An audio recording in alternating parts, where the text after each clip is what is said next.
Namaste. I am Mrunalini Dapke, originally from Mumbai, and having spent many years in Bangalore working as a translator, I have shifted to Karlsruhe, Germany. Since past 3 years, I am a freelancer here. I teach languages. I am a translator and interpreter. I love cycling. I love blogging. I love reading and meeting people from all cultures.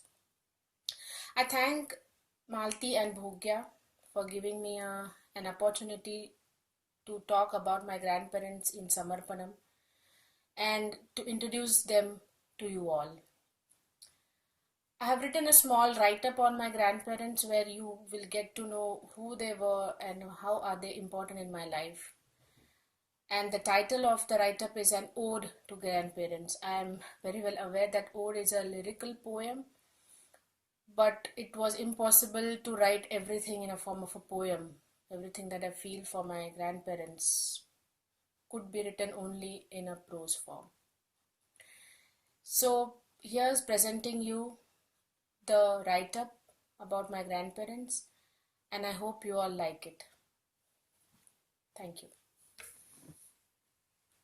An ode to grandparents. Parents give you birth, but grandparents provide you with life. Someone has rightly said this. I was lucky enough to take birth in a family where 3 generations, including me, stayed together and where grandparents were there at least for the few formidable years of my life. My paternal grandfather retired as a manager from the Jagjit Cotton Textile Mills, a subsidiary of Karamchand Thapar and Sons, and my grandmother was always a housemaker.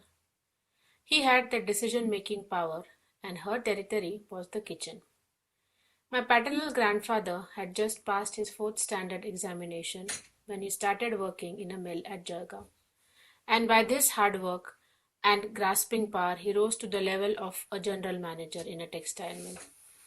By experience and by just touching the cloth, he could make out as to how much cotton was there and how much terracotta was mixed in the fabric.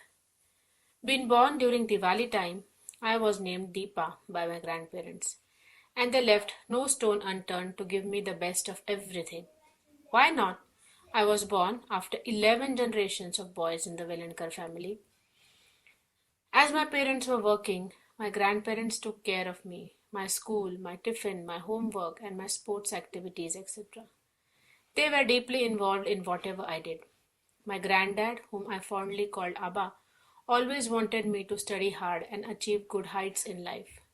My grandmom, whom I called Aji, always prepared the most excellent dishes and pampered me with her love and care.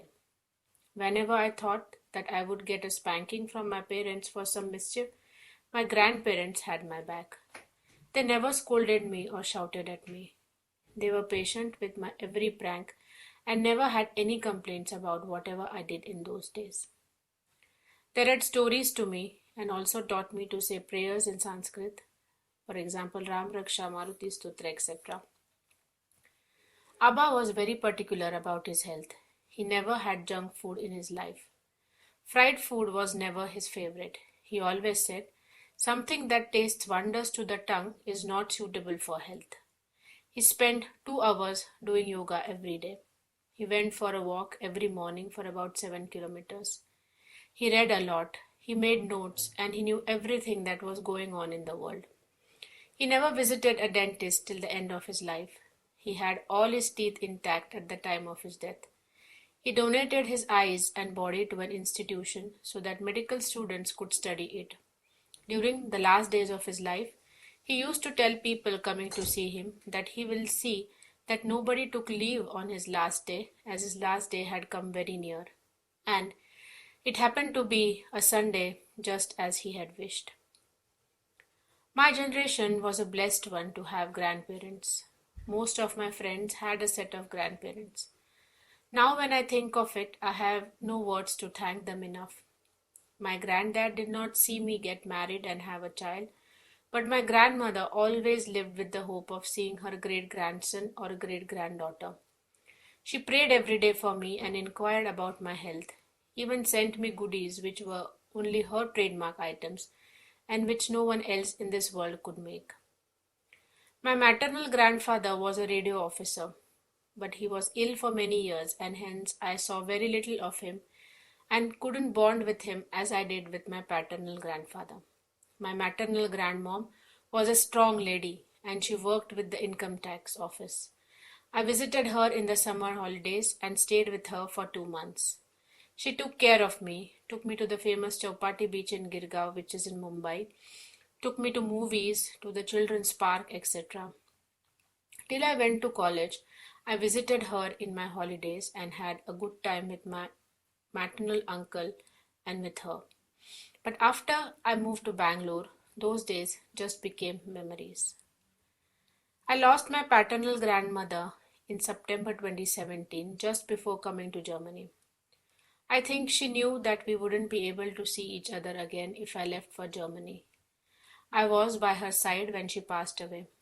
It seemed as if she was waiting for my arrival from Bangalore, and the moment she saw me in the hospital, tears rolled down her face. She couldn't speak a word, but she communicated all the love and blessings through her tears that day. She left us and went to a better world and started her next journey. Her blessings, her passion for cooking, and her compassion shall always be with me till I live on this earth. Similarly, my grandmom also knew that her last days have come, and 15 days before, when my mother left for trek, she told my father that she would not be able to see her daughter-in-law, and this came very true.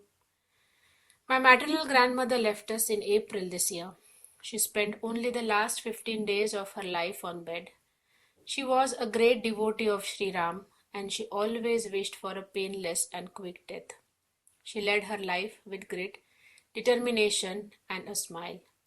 No matter what, she still chose to stay happy, no matter how the conditions around her were. She was an avid reader till the end, and she solved the crossword in Marathi papers without fail. How much do the grandparents do for their grandchildren? Don't they ever get tired? Will I be able to give at least 10% to my grandchildren of what my grandparents have given to me? Will I be able to be selfless and have no expectations like them? They forget all their worries and tensions and become one with their grandkid. Don't they feel like living their own life in peace now after their children are well settled? They can, but they do not want to. They perhaps see their own childhood in the grandkids and want to give them everything which they missed in their childhood. I was lucky enough to get this mighty shade of love, care, and affection from those big trees who were my grandparents on both sides, and they shall be significant in all aspects of my life.